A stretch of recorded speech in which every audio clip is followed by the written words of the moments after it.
What's going on, guys? It's me, Tim, and I wanted to talk about a couple of things Cleanspark related. First off, dilution. Is it a big deal? Is it the elephant in the room that everyone's constantly complaining about when they have a problem with Cleanspark? And also executive compensation. And while yes, the executives are definitely getting paid, are they sucking the company dry? Are they going to just take advantage of all the shareholders and take all our money and not continue to grow this company? We're going to look into all of that and more in this video. And let's get right into it. First off, let's listen to Zach Bradford on the last earnings call and his words on dilution. We are in the process of selling the remaining assets, and we hope to fully divest of our legacy business in the very near future. I'd now like to transition my discussion to talk a little bit more about what next year looks like for us and what you might reasonably expect from us as we continue to grow. A few minutes ago, we filed a new Form S-3 with the SEC. In conjunction with this filing, we also filed a new at-the-market offering that allows us to sell into the market up to $500 million of common stock in one or more public offerings over the next 3 years. We had previously filed an offering under the same terms. This filing functions as a refresh of our existing shelf offering, which was also $500 million, of which we only drew down about $280 million. The filing of our updated shelf registration statement is designed to give us greater financial flexibility, allowing us to continue to secure additional capital on an opportunistic basis to take advantage of current market opportunities. Second, I want to take a moment to discuss concerns about dilution. Cleanspark has established a clear track record of choosing to issue equity for accretive purposes. We make acquisitions within a specific ROI range because we expect them to be accretive to the shareholders in the long run. This move allows us to maneuver through a bear market while strengthening our operations and establishing a platform for growth. Over the last 2 years, we have added more assets than we've sold in equity.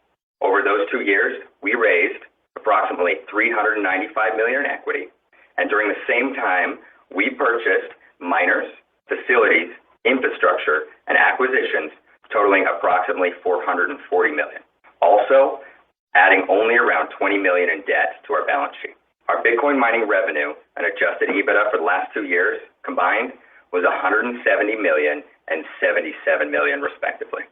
These moves translated into specific growth opportunities that have made us one of the top publicly traded Bitcoin mining companies. So you heard it for yourself. There are some plans of dilution, but it's nothing insane. It's just going through with what they've been doing. They did have a previous plan before. They didn't utilize all of it. They're renewing it just to give them a better standing, just in case things actually get worse. Maybe we continue in this bear market. Cleanspark's making sure that they're setting themselves in the best position to survive and not have to pull out debt at a high interest rate. So you can look at this however you want. You know, it's definitely obviously not a great thing to see dilution. But if you believe in the company long term and you want the company to survive, sometimes a short-term negative ends up being more like a long-term positive. And as long as they are using this dilution wisely, the main thing I'm worried about is if we have a huge bull run and they just stop the momentum by dilution. So that's going to be something to look out for moving forwards. But if you guys want to listen to the whole earnings call, I'll leave it down below for you. It's a cleaned up, edited version, a little more palatable. Next up, I wanted to look over what the execs are getting. And I'll leave this down below for you as well. But you'll see here, as of September 13, 2022, Zach Bradford's employment, he basically gets $600,000 annually, gets a bonus of 100% of that. So you can double that up based on certain performance metrics. Also, 1.3 million performance-based stock units. And these don't all just vest at the same time. It essentially requires shareholder approval along the way. It also is based on their exahash growth. So 1/4 of these performance-based stock units, you basically get, it's basically here that you get for every 500 pH of growth or half an exahash of growth, they get another 1/14 of that 1.3 million shares. So it is all performance-based, and it's in the management team's best interest to continue to grow the exahash and continue to bring value to shareholders over the long term. Now let's look at Matt Schultz. Very similar situation here. $540,000 annual base salary with an opportunity for 100%. And also the grant of 1.2 million performance stock units. 1/7 of which unlocks essentially on the reach of 4 exahash, which they have already done that.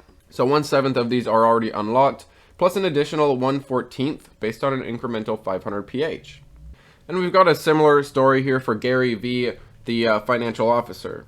So how do you guys feel about the dilution terms, and how do you feel about how the execs are getting paid?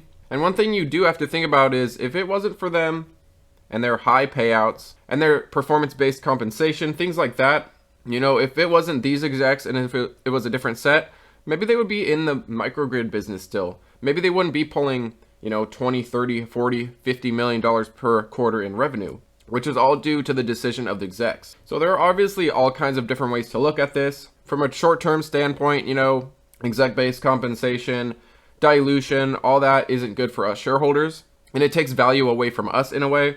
But looking long-term, will this company continue to grow their exahash? Will they continue to increase their Bitcoin mining? Will they continue to increase their balance over time? I do think so, and I do think this is based on the executives' decisions. But I'm not here to defend their payouts, and, you know, they definitely get more than many execs. A lot of it is based on how much the company has grown over time. I mean, only around a year and a half ago, this company was making well under $10 million in revenue a quarter, with no flip to profitability in sight. In my eyes, in the next Bitcoin bull run, this company is going to be well into profit, and I do expect to see this towards the end of this year. I do also expect to see record-breaking quarters in terms of revenue and Bitcoin monthly production. But I just want to put this quick video out. Cleanspark is definitely not without its haters, and I'll admit, I'm biased at times. I definitely like this company. I definitely see a lot of long-term growth, long-term value in this one, despite some executive decisions and payouts that aren't always favorable for us shareholders. But let me know what you think about Cleanspark down below.